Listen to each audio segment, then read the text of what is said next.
ನೋಡ್ತಾ ಹೋಗೋಣ. ನಿನ್ನೆ ರಾತ್ರಿ ಡಿಸಿಎಂ ಡಿಕೆ ಶಿವಕುಮಾರ್ ತನ್ನ ಆಪ್ತ ಶಾಸಕರಿಗೆಲ್ಲ ಡಿನ್ನರ್ ಪಾರ್ಟಿ ಕೊಟ್ಟಿದ್ರು. ಬೆಳಗಾವಿ ಹೊರವಲಯದ ಖಾಸಗಿ ಸ್ಥಳದಲ್ಲಿ ಔತಣಕೂಟ ಏರ್ಪಡಿಸಿದ್ರು. ಬಿಜೆಪಿ ಹಾಗೂ ಕೆಲ ಜೆಡಿಎಸ್ ಆಪ್ತರು ಕೂಡ ಡಿನ್ನರ್ನಲ್ಲಿ ಭಾಗಿಯಾಗಿದ್ರು ಅನ್ನುವ ಮಾಹಿತಿ ಸಿಕ್ಕಿತ್ತು. ನಮ್ಮ ಅಪ್ಪನೇ 5 ವರ್ಷ ಸಿಎಂ ಎನ್ನುವ ಯತೀಂದ್ರ ಹೇಳಿಕೆ ದಿನವೇ ಡಿಕೆಶಿ ಡಿನ್ನರ್ ಪಾರ್ಟಿ ಮಾಡಿರುವುದು ಕುತೂಹಲ ಮೂಡಿಸಿದೆ. ಈ ಬಗ್ಗೆ ಸಿಎಂ ಬಣ ತಲೆ ಕೆಡಿಸಿಕೊಂಡ್ಬಿಟ್ಟಿದೆ. ಹೈಕಮಾಂಡ್ ದೂರು ಕೊಡುವ ಸಾಧ್ಯತೆ ಕೂಡ ಇದೆ.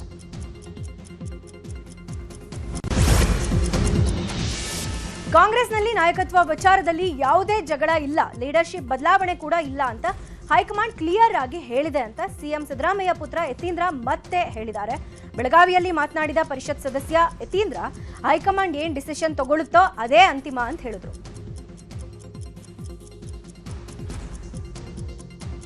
ಈ ಬಗ್ಗೆ ಡಿಸಿಎಂ ಡಿಕೆಶಿ ಕೂಡ ಕೌಂಟರ್ ಕೊಟ್ಟಿದ್ದಾರೆ. ಯತೀಂದ್ರ ಅವರ ಹೇಳಿಕೆಗೆ ಸಿಎಂ ಸಿದ್ದರಾಮಯ್ಯ ಪ್ರತಿಕ್ರಿಯೆ ಕೊಡ್ಲಿ ಅಂತ ಹೇಳಿದ್ರು.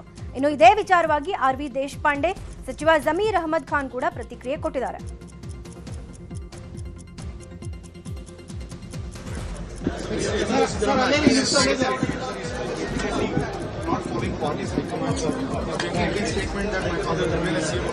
I think CM will reply for him.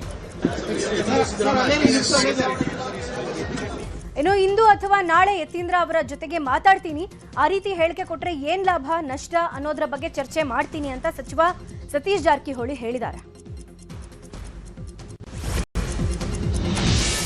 ಪುತ್ರ ಯತೀಂದ್ರ ಜೊತೆ ಸಿಎಂ ಸಿದ್ದರಾಮಯ್ಯ 1 ಗಂಟೆ ಕಾಲ ಚರ್ಚೆ ಮಾಡಿದ್ರು. ಬೆಳಗಾವಿಯ ವಿಧಾನಸೌಧದ ಸರ್ಕಿಟ್ ಹೌಸ್ನಲ್ಲಿ ಮಧ್ಯಾಹ್ನದ ಊಟದ ವೇಳೆ ಯತೀಂದ್ರ ಹಾಗೂ ಆಪ್ತ ಸಚಿವರ ಜೊತೆ ಚರ್ಚೆ ನಡೆಸಿದ್ದಾರೆ. ಈ ವೇಳೆ ಸಚಿವ ಮಹದೇವಪ್ಪ, ಸತೀಶ್ ಜಾರಕಿಹೊಳಿ ಕೂಡ ಇದ್ರು. ಈ ನಡುವೆ ಸಿಎಂ ಮತ್ತು ಯತೀಂದ್ರ ಇಬ್ಬರೇ ಕೂಡ ಒಂದು ಹಂತದ ಮಾತುಕತೆಯನ್ನ ನಡೆಸಿದ್ದಾರೆ. ಯತೀಂದ್ರ ಹೇಳಿಕೆಗೆ ವಿರೋಧ ವ್ಯಕ್ತವಾಗ್ತಾ ಇರುವ ಹಿನ್ನೆಲೆ ಕ್ಯಾಬಿನೆಟ್ ಸಭೆಯಲ್ಲಿ ಹೇಗೆಲ್ಲ ಸಮರ್ಥಿಸಿಕೊಳ್ಬೇಕು ಅನ್ನೋದ್ರ ಬಗ್ಗೆ ಚರ್ಚೆ ನಡೆಸಲಾಗಿದೆ. ಏಪ್ರಿಲ್ನಲ್ಲಿ ಗ್ರೇಟರ್ ಬೆಂಗಳೂರು ಪಾಲಿಕೆ ಚುನಾವಣೆ ನಡೆಸೋಕೆ ಸಚಿವ ಸಂಪುಟ ತೀರ್ಮಾನ ಮಾಡಿದೆ. ಮುಂದಿನ ವರ್ಷ ಏಪ್ರಿಲ್ನಲ್ಲಿ ಜಿಬಿಎ ಎಲೆಕ್ಷನ್ಗೆ ನಿರ್ಧಾರ ಮಾಡಲಾಗಿದೆ. ಇನ್ನು ಒಳ ಮೀಸಲಾತಿ ವಿಚಾರದಲ್ಲಿ ವಿಧೇಯಕ ತರೋಕೆ ತೀರ್ಮಾನ ಮಾಡಲಾಗಿದ್ದು, ಎಡಗೈಗೆ 6%, ಬಲಗೈಗೆ 6%, ದಲಿತರಿಗೆ 5% ಹಂಚಿಕೆ ವಿಧೇಯಕ ಮಂಡನೆಗೆ ಸಚಿವ ಸಂಪುಟ ಅನುಮೋದನೆ ಕೊಟ್ಟಿದೆ. ಅಲ್ಲದೆ ಕಾಲ್ತುಳಿತ ಕೇಸ್ ಬಳಿಕ ಬಂದ್ ಆಗಿದ್ದ ಚಿನ್ನಸ್ವಾಮಿ ಸ್ಟೇಡಿಯಂನಲ್ಲಿ ಕ್ರಿಕೆಟ್ ಪಂದ್ಯ ಆಯೋಜನೆಗೆ ಒಪ್ಪಿಗೆ ನೀಡಿದೆ. ಈ ಬಗ್ಗೆ ಷರತ್ತು ನಿಯಮಗಳನ್ನು ರೂಪಿಸೋಕೆ ಗೃಹ ಇಲಾಖೆಗೆ ಸೂಚನೆ ಕೊಟ್ಟಿದೆ. ವಿಧಾನಸಭೆಯಲ್ಲಿ ಶಾಸಕ ಅರವಿಂದ್ ಬೆಲ್ಲದ್ ಚರ್ಚೆ ಮಾಡಿದ್ದಾರೆ. ಮೇಕೆದಾಟುವಿನ ಪಿತಾಮಹ ಡಿಕೆ ಶಿವಕುಮಾರ್, ಮೇಕೆದಾಟು ಯೋಜನೆ ಈಗಾಗಲೇ ಶುರು ಮಾಡಬಹುದು, ತಮಿಳುನಾಡು ಅರ್ಜಿಯನ್ನ ಸುಪ್ರೀಂ ಕೋರ್ಟ್ ತಿರಸ್ಕಾರ ಮಾಡಿದೆ ಅಂತ ಹೇಳಿದ್ರು. ಬೆಲ್ಲದ್ ಮಾತಿಗೆ ಮಧ್ಯಪ್ರವೇಶ ಮಾಡಿದ ಡಿಸಿಎಂ ಡಿಕೆಶಿ, ನಿಮ್ಮೆಲ್ಲರಿಗೂ ನಾನು ಕೈ ಮುಗಿದು ಕೇಳ್ಕೊಳ್ತೀನಿ, ಆದಷ್ಟು ಬೇಗ ನಿಮ್ಮೆಲ್ಲರನ್ನೂ ಕರ್ಕೊಂಡು ಹೋಗುವ ಸಂಕಲ್ಪ ತಾಯಿ ಕಾವೇರಿ ಕೊಟ್ಟಿದ್ದಾಳೆ, ನೀವೆಲ್ಲರೂ ಸಹಕಾರ ಕೊಡಬೇಕು, ಆದಷ್ಟು ಬೇಗ ಭೂಮಿ ಪೂಜೆ ಮಾಡೋಣ ಅಂತ ಹೇಳಿದ್ರು. ಇನ್ನು ಡಿಕೆಶಿ ಕೈ ಮುಗಿದು ಮನವಿ ಮಾಡಿದಕ್ಕೆ ಸುನಿಲ್ ಕುಮಾರ್ ಟಾಂಗ್ ಕೊಟ್ಟಿದ್ದಾರೆ. ಡಿಕೆಶಿಗೆ ಇಷ್ಟೊಂದು ನಯ ವಿನಯ ಎಲ್ಲಿಂದ ಬಂತು? ಇದೇ ಡಿಕೆ ಶಿವಕುಮಾರ ಅಥವಾ ಹೊಸ ಡಿಕೆ ಶಿವಕುಮಾರ? ಇದು ಡಿಕೆಶಿಯ ಸಿಎಂ ಕುರ್ಚಿ ಕನಸನ್ನ ಪ್ರಸ್ತಾಪಿಸಿ ಕಾಲೆಳೆದಿದ್ದಾರೆ. ಸುನಿಲ್ ಕುಮಾರ್ ಮಾತಿಗೆ ಏನೂ ಮಾತಾಡದೆ ನಗುತ್ತಾ ಡಿಕೆಶಿ ಸುಮ್ಮನೆ ಕೂತರು. ಸಿಎಂ ಸಿದ್ದರಾಮಯ್ಯ ಕುರ್ಚಿ ಬಗ್ಗೆ ವಿಧಾನ ಪರಿಷತ್ನಲ್ಲಿ ಚರ್ಚೆ ನಡೆಯಿತು. ವಿವಿಧ ಇಲಾಖೆಗಳಲ್ಲಿ ಖಾಲಿ ಇರುವ ಸರ್ಕಾರಿ ಹುದ್ದೆಗಳ ಸಂಖ್ಯೆ ಎಷ್ಟು ಅಂತ ಹನುಮಂತ ನಿರಾಣಿ ಪ್ರಶ್ನೆ ಮಾಡಿದ್ರು. ಸಿಎಂ ಸಿದ್ದರಾಮಯ್ಯ ಉತ್ತರ ನೀಡೋಕೆ ಮುಂದಾದ್ರು. ಇಕ್ಕಟ್ಟು ಚೇರ್ ಹಿಂದೆ ಸರಿಸಿ ಅಂತ ಸಿಎಂ ಹೇಳಿದ್ರು. ಈ ವೇಳೆ ಸಿಎಂಗೆ ಮೈಕ್ ಚೇರ್ ಸರಿ ಇಲ್ಲ ಅಂದ್ರೆ ಹೇಗೆ ಅಂತ ಭೋಜೇಗೌಡ ಛೇಡಿಸಿದ್ದಾರೆ. ಮುಖ್ಯಮಂತ್ರಿ ಚೇರ್ ಅಂತ ಏನಿಲ್ಲ, ಎಲ್ಲ ಚೇರು ಚೇರೇ ಅಲ್ವಾ, ತೊಂದರೆ ಆದಾಗ ತೊಂದರೆ ಆಗಿದೆ ಅಂತ ಹೇಳಬೇಕಲ್ವಾ ಅಂತ ಸಿಎಂ ಹೇಳಿದ್ದಾರೆ. ನಿಮ್ಮ ಚೇರ್ ಅಂತರದಲ್ಲಿದೆ, ಅತಂತ್ರದಲ್ಲಿದೆ ಅಂತ ಹೇಳಿದ್ರು. ಹೀಗಂತ ಛಲವಾದಿ ನಾರಾಯಣ ಸ್ವಾಮಿ ಹೇಳಿದ್ರು. ಸರ್, ಇದಕ್ಕೆ ತಿರುಗೇಟು ಕೊಟ್ಟ ಸಿಎಂ ಸಿದ್ದರಾಮಯ್ಯ, ನನ್ನ ಚೇರ್ ಅತಂತ್ರದಲ್ಲಿಲ್ಲ, ನಿಮ್ಮ ಚೇರ್ ಅತಂತ್ರದಲ್ಲಿ ಇದೆಯಾ ಅಂತ ನೋಡ್ಕೊಳ್ಳಿ, ನಮ್ಮ ಚೇರ್ ಗಟ್ಟಿಯಾಗೇ ಇದೆ, ಏನೂ ಆಗಿಲ್ಲ ಅಂತ ಹೇಳಿದ್ರು. ಪರಿಷತ್ನಲ್ಲಿ ಮತ್ತೆ ಕುರ್ಚಿ ವಿಚಾರ ಮುನ್ನೆಲೆಗೆ ಬಂತು. ಮೊದಲು ಸಿಎಂ ಕುರ್ಚಿ ಬಳಿಕ ಬಸವರಾಜ ಹೊರಟ್ಟಿ ಕುರ್ಚಿ ಬಗ್ಗೆ ಚರ್ಚೆ ನಡೆಯಿತು. ಸುಶೀಲ್ ನಮೋಶಿ ಎದ್ದು ನಿಂತು ಪ್ರಶ್ನೆ ಕೇಳೋಕೆ ಮುಂದಾದ್ರು. ಬೆಂಗಳೂರಿಂದ ನಾವು ಬೆಳಗಾವಿಗೆ ಬಂದರೂ ಕೂಡ ಕುರ್ಚಿ ಸರಿಯಾಗಿ ಮಾಡಿಲ್ಲ, ಯಾವ ಕುರ್ಚಿನೂ ಸರಿಯಾಗಿಲ್ಲ ಅಂತ ನಮೋಶಿ ದೂರು ಕೊಟ್ಟರು. ನನ್ನ ಕುರ್ಚಿ ಕೂಡ ಸರಿಯಾಗಿಲ್ಲ ಅಂತ ಸಭಾಪತಿ ಬಸವರಾಜ ಹೊರಟ್ಟಿ ಹೇಳಿದ್ರು. ಎಲ್ರಿಗೂ ಕುರ್ಚಿ ಬಗ್ಗೆನೇ ಚಿಂತೆ. ನಂತರ ಸಭಾ ನಾಯಕರಿಗೆ ಈ ಬಗ್ಗೆ ಹೇಳಿ ಮುಂದಿನ ಅಧಿವೇಶನದ ಹೊತ್ತಿಗೆ ಎಲ್ಲ ಕುರ್ಚಿಗಳನ್ನ ಸರಿ ಮಾಡಿಸೋಕೆ ಬಸವರಾಜ ಹೊರಟ್ಟಿ ಸೂಚನೆ ಕೊಟ್ಟಿದ್ದಾರೆ. ವಿಧಾನಸಭೆಯಲ್ಲಿ ಚರ್ಚೆ ವೇಳೆ ಸರ್ಕಾರದ ವಿರುದ್ಧ ಶಾಸಕ ಬಸನಗೌಡ ಪಾಟೀಲ್ ಯತ್ನಾಳ್ ಗುಡುಗಿದ್ದಾರೆ. ಸುವರ್ಣಸೌಧದಿಂದ ಸಾರ್ಥಕತೆ ಏನು? ಕಾಟಾಚಾರಕ್ಕೆ ಅಧಿವೇಶನ ನಡೆಸಬಾರದು, ಇಲ್ಲಿ ಬಂದವರು ಖಾಲಿ ಜಾಲಿಗೆ ಅಂತ ಟೀಕೆ ಮಾಡ್ತಾರೆ. 5 ದಿನ ಸದನ ನಡೆಸಿ ಶನಿವಾರ ಬಂದ್ರೆ ಗೋವಾಗೆ ಹೋಗೋದು ಅಂತ ಕಿಡಿಕಾರಿದ್ರು. ಇನ್ನು ಆಡಳಿತದ ಬಗ್ಗೆ ಮಾತನಾಡಿ ಯಾವ ಮುಖ್ಯಮಂತ್ರಿಯೂ 5 ವರ್ಷಗಳ ಅಧಿಕಾರ ಪೂರೈಕೆ ಮಾಡಿಲ್ಲ. ಬಹುಶಃ ಸಿದ್ದರಾಮಯ್ಯನೇ ಇತಿಹಾಸ ರಚನೆ ಮಾಡ್ತಿದ್ದಾರೆ. ಅದಕ್ಕಾಗಿ ನಮ್ಮ ಸಿದ್ದರಾಮಯ್ಯ ಆ ದಿನಗಳನ್ನ ಕಾಯ್ತಿದ್ದಾರೆ. ದೇವರಾಜ್ ಅರಸ್ ದಾಖಲೆ ಮುರಿದು ಇನ್ನೂ ಮುಂದುವರೆದು ಆಮೇಲೆ ಯೋಚನೆ ಮಾಡ್ತೀನಿ ಅಂದ್ರು. ಇದರ ಹೊರತು ಕುರ್ಚಿ ಬಿಡ್ತೇನೆ ಅಂತ ಹೇಳಿಲ್ಲ ಅಂತ ಡಿಕೆಶಿಗೆ ಯತ್ನಾಳ್ ಟಾಂಗ್ ಕೊಟ್ಟಿದ್ದಾರೆ. ಇನ್ನು 10 ಬಾರಿ ಉಚ್ಚಾಟನೆ ಆದ್ರೂ ನನ್ನದೇ ಪಕ್ಷದಿಂದ ಮತ್ತೆ ಆರಿಸಿ ಬರ್ತೀನಿ ಅಂತ ಯತ್ನಾಳ್ ಹೇಳಿದ್ದಾರೆ. ವಿಧಾನಸಭೆಯಲ್ಲಿ ಮಾತನಾಡಿದ ಯತ್ನಾಳ್ ಯಡಿಯೂರಪ್ಪಗೆ ಟಾಂಗ್ ಕೊಟ್ರು. ನಮ್ಮ ಸರ್ಕಾರ ಇದ್ದಾಗ 2 ವಿಮಾನ ನಿಲ್ದಾಣಗಳು ಘೋಷಣೆ ಆಗಿದ್ವು. ಒಂದು ಶಿವಮೊಗ್ಗ, ಮತ್ತೊಂದು ವಿಜಯಪುರ. ಶಿವಮೊಗ್ಗದಲ್ಲಿ ಇಂಟರ್ನ್ಯಾಷನಲ್ ವಿಮಾನ ನಿಲ್ದಾಣ, ಆದ್ರೆ ಬಿಜಾಪುರಕ್ಕೆ ದಬಾಕ್ ಅಂತ ಬೀಳುವ ವಿಮಾನ ಕೊಟ್ರು ಅಂತ ಯಡಿಯೂರಪ್ಪ ವಿರುದ್ಧ ವಾಗ್ದಾಳಿ ನಡೆಸಿದ್ರು. ವಿಧಾನ ಪರಿಷತ್ನಲ್ಲಿ ಬೆಂಗಳೂರಿಗೆ 2 ಕಮಿಷನ್ ರೇಟ್ ಮಾಡುವ ವಿಚಾರವನ್ನ ಗೋವಿಂದರಾಜು ಪ್ರಸ್ತಾಪ ಮಾಡಿದ್ದಾರೆ. ಇದಕ್ಕೆ ಉತ್ತರ ಕೊಟ್ಟ ಗೃಹ ಸಚಿವ ಡಾಕ್ಟರ್ ಜಿ ಪರಮೇಶ್ವರ್ ಸದ್ಯದ ಪರಿಸ್ಥಿತಿಯಲ್ಲಿ ಅವಶ್ಯಕತೆ ಇಲ್ಲ ಅಂತ ಹೇಳಿದ್ರು. ಪೊಲೀಸರು ತ್ವರಿತಗತಿಯಲ್ಲಿ ಕೆಲಸ ಮಾಡ್ತಿದ್ದಾರೆ. ಬಾಂಬೆಯಲ್ಲಿ 3, ದೆಹಲಿಯಲ್ಲೂ 3 ಕಮಿಷನ್ ರೇಟ್ ಇದೆ. ನಮ್ಮಲ್ಲಿ ಅದರ ಅಗತ್ಯ ಸದ್ಯಕ್ಕೆ ಇಲ್ಲ. 2 ಕಮಿಷನ್ ರೇಟ್ ಮಾಡಿದ ತಕ್ಷಣ ಸಮಸ್ಯೆ ಪರಿಹಾರ ಆಗೋದಿಲ್ಲ ಅಂತ ಹೇಳಿದ್ರು. ಸರ್ಕಾರಿ ಶಾಲೆಗಳ ಅವ್ಯವಸ್ಥೆಯ ಕುರಿತು ನ್ಯೂಸ್ 18 ಕನ್ನಡ ವಿಶೇಷ ಅಭಿಯಾನ ಮಾಡ್ತಾ ಇದೆ.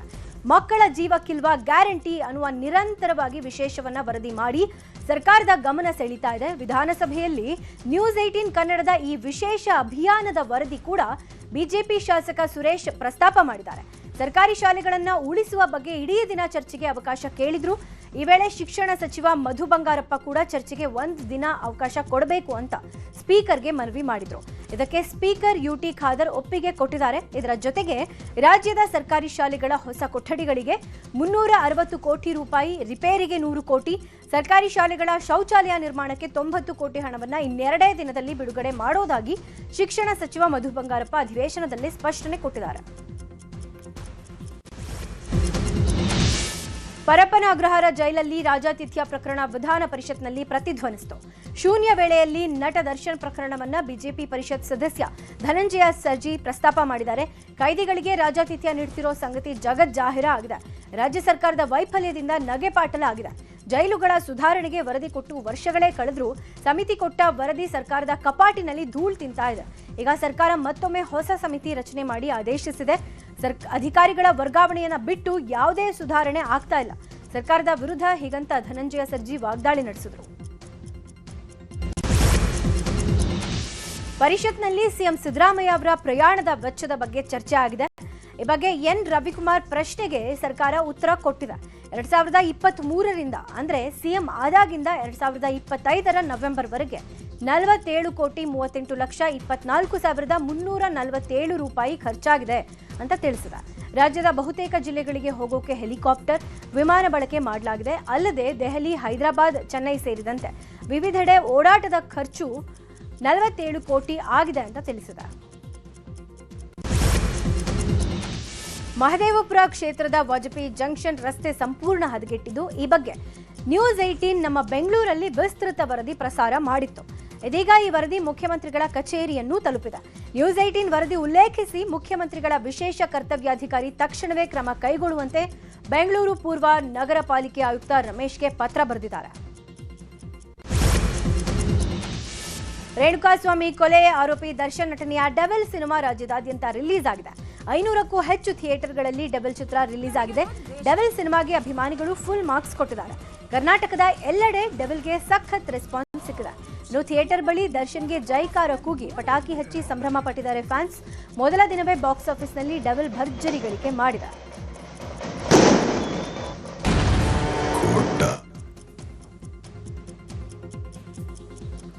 ಬೆಂಗಳೂರಿನ ಒರೈನ್ ಮಾಲ್ನಲ್ಲಿ ನಿನ್ನೆ ರಾತ್ರಿ ಡೆವಿಲ್ ಸಿನಿಮಾ ಸೆಲೆಬ್ರಿಟಿ ಶೋ ಆಯೋಜನೆ ಮಾಡಲಾಗಿತ್ತು. ಸಿನಿಮಾ ನೋಡಿದ ಸ್ಯಾಂಡಲ್ವುಡ್ ಸೆಲೆಬ್ರಿಟೀಸ್ ಎಂಜಾಯ್ ಮಾಡಿದ್ದಾರೆ. ಸಿನಿಮಾ ನೋಡಿದ ಬಳಿಕ ಚಿತ್ರ ಚೆನ್ನಾಗಿದೆ ಅಂತ ಹೇಳಿದ್ದಾರೆ. ದರ್ಶನ್ ಪತ್ನಿ ವಿಜಯಲಕ್ಷ್ಮಿ ಮನೆಯಲ್ಲಿ ನಡೆದಿದ್ದ ಕಳ್ಳತನ ಕೇಸ್ಗೆ ರಿಪೋರ್ಟ್ ಹಾಕೋಕೆ ಪೊಲೀಸರು ನಿರ್ಧಾರ ಮಾಡಿದ್ದಾರೆ. ಬೆಂಗಳೂರಿನ ಹೊಸಕೆರೆ ಹಳ್ಳಿಯಲ್ಲಿರುವ ವಿಜಯಲಕ್ಷ್ಮಿ ದರ್ಶನ್ರ ಫ್ಲಾಟ್ನಲ್ಲಿ 3 ಲಕ್ಷ ಹಣ ಕಳ್ಳತನ ಆಗಿತ್ತು.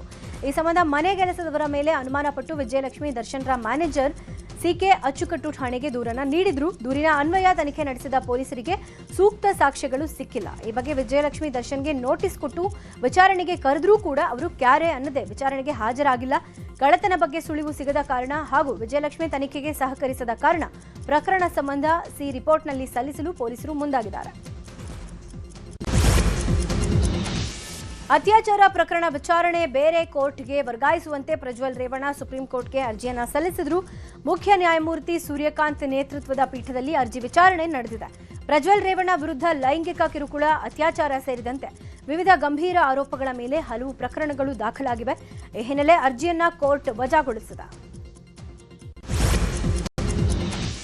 ಪರಪ್ಪನ ಅಗ್ರಹಾರ ಜೈಲಲ್ಲಿ ಖೈದಿಗಳ ರಾಜಾತಿಥ್ಯ ಪ್ರಕರಣ ಹಿನ್ನೆಲೆ ಅಧಿಕಾರ ಸ್ವೀಕರಿಸಿದ ಮೊದಲ ದಿನವೇ ಡಿಜಿಪಿ ಅಲೋಕ್ ಕುಮಾರ್ ಅಧಿಕಾರಿಗಳಿಗೆ ಕ್ಲಾಸ್ ತಗೊಂಡಿದ್ದಾರೆ. ಪರಪ್ಪನ ಅಗ್ರಹಾರ ಜೈಲಿನ ರಾಜಾತಿಥ್ಯದ ವಿಡಿಯೋಗಳು ವೈರಲ್ ಆಗಿವೆ. ಯಾವಾಗಾಯ್ತು ಅನ್ನೋದರ ಚರ್ಚೆಗೆ ಜೊತೆಗೆ ಯಾರು ಮಾಡಿದ್ದು ಅಂತ ಬೇಕು, ಯಾವ ಅಧಿಕಾರಿ ಸಿಬ್ಬಂದಿ ಭಾಗಿಯಾಗಿದ್ದಾರೆ ಅನ್ನುವ ರಿಪೋರ್ಟ್ ಬೇಕು. ಸುಮ್ಮನೆ ತನಿಖೆ ಆಗ್ತಾ ಇದೆ, ವಿಚಾರಣೆ ಆಗ್ತಾ ಇದೆ ಅನ್ನೋದು ಬೇಡ ಅಂತ ಕಿಡಿಕಾರಿದ್ದಾರೆ. ನಮ್ಮ ಮೆಟ್ರೋ ಪ್ರಯಾಣಿಕರಿಗೆ ಮತ್ತೊಂದು ಗುಡ್ ನ್ಯೂಸ್ ಸಿಕ್ಕಿದೆ. ಮೆಟ್ರೋ ಪಿಂಕ್ ಲೈನ್ನ ಮೊದಲ ರೈಲನ್ನು ಬಿಎಂಆರ್ಸಿಎಲ್ ಬಿಡುಗಡೆ ಮಾಡಿದೆ. ಬೆಮೆಲ್ ನಿರ್ಮಾಣದ ಡ್ರೈವರ್ಲೆಸ್ ರೈಲುಗಳು ಪಿಂಕ್ ಲೈನ್ನಲ್ಲಿ ಸಂಚಾರ ಮಾಡಲಿವೆ. ಮೊದಲ ಹಂತದಲ್ಲಿ ಪಿಂಕ್ ಲೈನ್ಗೆ 6 ಚಾಲಕ ರಹಿತ ರೈಲುಗಳು ಬರಲಿದ್ದು ಡಿಸೆಂಬರ್ 15 ಅಥವಾ 16ಕ್ಕೆ ಬಿಎಂಆರ್ಸಿಎಲ್ನ ಕೊತ್ತನೂರು ಡಿಪೋ ತಲುಪಲಿದೆ. ಪಿಂಕ್ ಲೈನ್ ಕಾಳಿನ ಅಗ್ರಹಾರ ಟು ನಾಗವಾರಕ್ಕೆ ಸಂಪರ್ಕ ಕಲ್ಪಿಸಲಿದ್ದು 21 ಕಿಲೋಮೀಟರ್ ಅಂತರದಲ್ಲಿ 18 ಮೆಟ್ರೋ ಸ್ಟೇಷನ್ಗಳಿವೆ. ವಿಜಯಪುರದ ಜಿಲ್ಲೆಯ ಇಂಗಳೇಶ್ವರದ ಬಸವ ತತ್ವದ ಪ್ರಚಾರಕ ಚನ್ನಬಸವ ಸ್ವಾಮೀಜಿ ಲಿಂಗೈಕ್ಯರಾಗಿದ್ದಾರೆ. ಮಠದ ಆವರಣದಲ್ಲಿ ಸಾರ್ವಜನಿಕರ ದರ್ಶನಕ್ಕೆ ವ್ಯವಸ್ಥೆ ಮಾಡಲಾಗಿದೆ. ಇವತ್ತು ಮಧ್ಯಾಹ್ನದವರೆಗೂ ಸ್ವಾಮೀಜಿಗಳ ಅಂತಿಮ ದರ್ಶನಕ್ಕೆ ವ್ಯವಸ್ಥೆ ಕಲ್ಪಿಸಲಾಗಿದೆ. ಅಂತಿಮ ದರ್ಶನದ ಬಳಿಕ ಅಂತ್ಯಕ್ರಿಯೆ ನಡೆಯಲಿದೆ. ಇನ್ನು ಇಂಗಳೇಶ್ವರ ಚನ್ನಬಸವ ಶ್ರೀಗಳ ನಿಧನಕ್ಕೆ ಸಿಎಂ ಸಿದ್ದರಾಮಯ್ಯ ಹಾಗೂ ಮಾಜಿ ಸಿಎಂ ಯಡಿಯೂರಪ್ಪ ಸಂತಾಪ ಸೂಚಿಸಿದರು. ಧರ್ಮ ಕಾರ್ಯದ ಜೊತೆಗೆ ಸಮಾಜ ಸೇವೆ ಸಲ್ಲಿಸಿದ ಶ್ರೀಗಳ ಅಗಲಿಕೆ ಸಮಾಜಕ್ಕೆ ತುಂಬಲಾರದ ನಷ್ಟ ಅಂತ ಸಿಎಂ ಸಂತಾಪ ಸೂಚಿಸಿದ್ದಾರೆ. 2 ಬೈಕ್ಗಳ ನಡುವೆ ಮುಖಾಮುಖಿ ಡಿಕ್ಕಿಯಾಗಿ 2 ಬೈಕ್ ಸವಾರರು ಸ್ಥಳದಲ್ಲೇ ಸಾವನ್ನಪ್ಪಿದ್ದಾರೆ. ಬೆಂಗಳೂರು ನಗರದ ದಕ್ಷಿಣ ತಾಲೂಕಿನ ಅಗರ ಗ್ರಾಮದ ಬಳಿ ಘಟನೆ ನಡೆದಿರುವುದು. ಘಟನೆಯಲ್ಲಿ ಮತ್ತಿಬ್ಬರು ಬೈಕ್ ಸವಾರರಿಗೆ ಗಂಭೀರ ಗಾಯಗಳಾಗಿದ್ದು ಬೆಂಗಳೂರಿನ ಖಾಸಗಿ ಹಾಸ್ಪಿಟಲ್ಗೆ ದಾಖಲಿಸಲಾಗಿದೆ. ಈ ಬಗ್ಗೆ ಕಗಲಿಪುರ ಪೊಲೀಸ್ ಠಾಣೆಯಲ್ಲಿ ಪ್ರಕರಣ ದಾಖಲಾಗಿದೆ.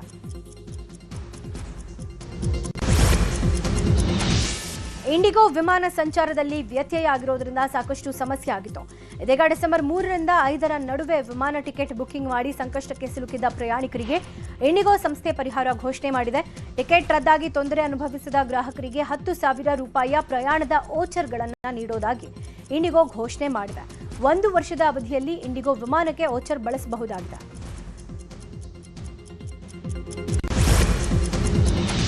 ಚಾಲಕನ ನಿಯಂತ್ರಣ ಕಳೆದುಕೊಂಡ ಟ್ರಕ್ ಪ್ರಪಾತಕ್ಕೆ ಉರುಳಿ ಬಿದ್ದು 22 ಕಾರ್ಮಿಕರು ಮೃತಪಟ್ಟಿದ್ದಾರೆ. ಅರುಣಾಚಲ ಪ್ರದೇಶದ ಅಂಜಾವ್ ಜಿಲ್ಲೆ ಹೈಲುಯಾಂಗ್ ಪ್ರದೇಶದಲ್ಲಿ ದುರಂತ ಸಂಭವಿಸಿರುವುದು. ಘಟನೆಯಲ್ಲಿ ಹಲವರು ಗಾಯಗೊಂಡಿದ್ದಾರೆ. ಘಟನೆಗೆ ಪ್ರಧಾನಿ ನರೇಂದ್ರ ಮೋದಿ ಸಂತಾಪ ಸೂಚಿಸಿದ್ದು ಮೃತರ ಕುಟುಂಬಕ್ಕೆ 2 ಲಕ್ಷ ಪರಿಹಾರ ಹಣ ಘೋಷಣೆ ಮಾಡಿದ್ದಾರೆ. ಪ್ರಧಾನಿ ಮೋದಿ ಅಮೆರಿಕ ಅಧ್ಯಕ್ಷ ಡೊನಾಲ್ಡ್ ಟ್ರಂಪ್ ಜೊತೆಗೆ ದೂರವಾಣಿಯಲ್ಲಿ ಚರ್ಚೆ ನಡೆಸಿದ್ದಾರೆ. ಭಾರತ ಅಮೆರಿಕ ಸಮಗ್ರ ಜಾಗತಿಕ ಪಾಲುದಾರಿಕೆ ಪ್ರಗತಿ ಬಗ್ಗೆ ಉಭಯ ನಾಯಕರು ಮಾತುಕತೆ ನಡೆಸಿದ್ದಾರೆ. ಎಐ ತಂತ್ರಜ್ಞಾನ, ಇಂಧನ ರಕ್ಷಣೆ ಮತ್ತು ಭದ್ರತೆ ಹಾಗೂ ಇತರೆ ಕ್ಷೇತ್ರಗಳಲ್ಲಿ ಪರಸ್ಪರ ಸಹಕರಿಸುವ ವಿಸ್ತರಿಸುವ ಬಗ್ಗೆ ಚರ್ಚೆ ನಡೆಸಲಾಗಿದೆ. ರಷ್ಯಾ ಅಧ್ಯಕ್ಷ ಪುಟಿನ್ ಭಾರತಕ್ಕೆ ಬಂದು ಹೋದ ಬೆನ್ನಲ್ಲೇ ಈ ಚರ್ಚೆ ಕುತೂಹಲ ಮೂಡಿಸಿದೆ. ಇನ್ನು ಅಮೆರಿಕ ಅಧ್ಯಕ್ಷ ಡೊನಾಲ್ಡ್ ಟ್ರಂಪ್ ವಿದೇಶಿ ಶ್ರೀಮಂತ ವಲಸಿಗರಿಗೆ ಯುಎಸ್ ಪೌರತ್ವ ನೀಡುವ ಟ್ರಂಪ್ ಗೋಲ್ಡ್ ಕಾರ್ಡ್ ಅನ್ನು ಅನಾವರಣಗೊಳಿಸಿದ್ದಾರೆ. ಶ್ರೀಮಂತ ವಲಸಿಗರು $1 ಮಿಲಿಯನ್ ಅಮೆರಿಕನ್ ಡಾಲರ್ ಪಾವತಿಸಿ ಗೋಲ್ಡ್ ಕಾರ್ಡ್ ವೀಸಾಗೆ ಅರ್ಜಿ ಸಲ್ಲಿಸಬಹುದು. ಅಮೆರಿಕಾಗೆ ವಿದೇಶಿ ಹೂಡಿಕೆದಾರರನ್ನು ಆಕರ್ಷಿಸುವ ಆ ಮೂಲಕ ಸರ್ಕಾರದ ಆದಾಯ ಹೆಚ್ಚಿಸಿಕೊಳ್ಳುವ ಸಲುವಾಗಿ ಟ್ರಂಪ್ ಮುಂದಾಗಿದ್ದಾರೆ. ಭಾರತದ ಮೇಲೆ ಅಮೆರಿಕ 50% ತೆರಿಗೆ ಹಾಕಿದ ಬೆನ್ನಲ್ಲೇ ಮೆಕ್ಸಿಕೋ ಕೂಡ ಭಾರತಕ್ಕೆ 50% ಸುಂಕ ವಿಧಿಸೋಕೆ ಮುಂದಾಗಿದೆ. 50% ಸುಂಕದ ನೀತಿಗೆ ಮೆಕ್ಸಿಕೋ ಸಂಸತ್ ಅನುಮೋದನೆ ನೀಡಿದೆ. 2026ರ ಜನವರಿ 1ರಿಂದ ಹೊಸ ಸುಂಕ ದರಗಳು ಜಾರಿಗೆ ಬರಲಿವೆ. Bharat, China, Thailand, Indonesia, south Korea ಮೊದಲಾದ ದೇಶಗಳ ರಫ್ತಿನ ಮೇಲೆ ಪರಿಣಾಮ ಬೀರಲಿದೆ. ಕಳೆದ 4 ದಿನಗಳಿಂದ ನಡೀತಾ ಇರುವ ಥೈಲ್ಯಾಂಡ್ ಹಾಗೂ ಕಾಂಬೋಡಿಯಾ ಗಡಿಯಲ್ಲಿನ ಸೇನಾ ಘರ್ಷಣೆ ತಾರಕಕ್ಕೇರಿದೆ. ಪರಿಣಾಮ 4 ಲಕ್ಷಕ್ಕೂ ಹೆಚ್ಚು ಜನ ನಿರಾಶ್ರಿತರಾಗಿ ಸುರಕ್ಷಿತ ಸ್ಥಳಗಳಿಗೆ ಗುಳೆ ಹೋಗಿದ್ದಾರೆ.